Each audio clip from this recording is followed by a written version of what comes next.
I was making a video to explain the whole thing that happened, but at this point I realized that I don't have enough space for that.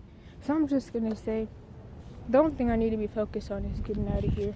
And I had been realized that I've noticed that, for one, now that I'm actually old enough to where I actually could do stuff that might be able to help me get out of here, now I'm realizing that all the other stuff that was on my mind, as far as like these little fake friendships or abusive friendships, because I'm going to attract abusive people, because people that had an abusive childhood, or they usually attract abusive people. So instead of worrying about all these fake abusive friendships that I get into, I need to really just be focusing on myself instead of focusing on finding some type of fake friend.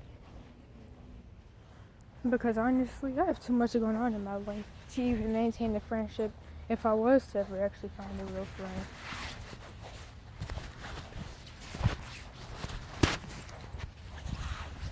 Because I have had people tell me that my trauma is too much and it stresses them out because they don't know how to help. But that's mostly because of the fact that I'm still in the situation. I guess if I was out of the situation, then it would be a little different. Because at least they wouldn't have to feel like they have to help. But I don't know.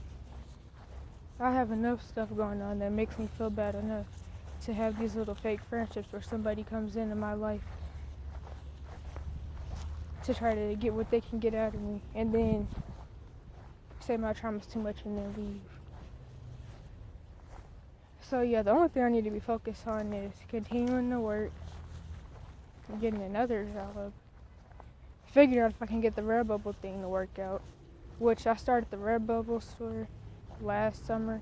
The summer of 2021, but it never got anywhere. All I need to focus on is saving up, figuring out how to get this attorney or lawyer or whatever it's called, and see if I can get something done with emancipation. I'm already scared enough because I have an evaluation next Tuesday, and I worry my mom's about to use that to her advantage. Because the thing is, it's not even just the fact that whenever she gets crazy false diagnoses or just claims I have problems, like, I've never actually been diagnosed with psychopathy. Surprisingly, she didn't get that put on me already. But they constantly claim that I'm a psychopath. But anywho, they say a lot of stuff. So it's like, it's not even just that the problems that they claim I have that I don't actually have are always used against me, like how CPS can come and see a video of TJ getting punched in the face and stuff. But she can get them to end the case, but just by telling them that I'm just delusional and I'm schizophrenic and autistic.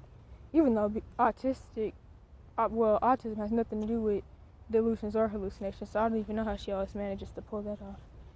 But it's like, not only can they somehow get authorities to just completely back off and leave the situation like everything's fine and dandy, but it's also that when you're diagnosed with something you don't have, you start getting treated for that diagnosis.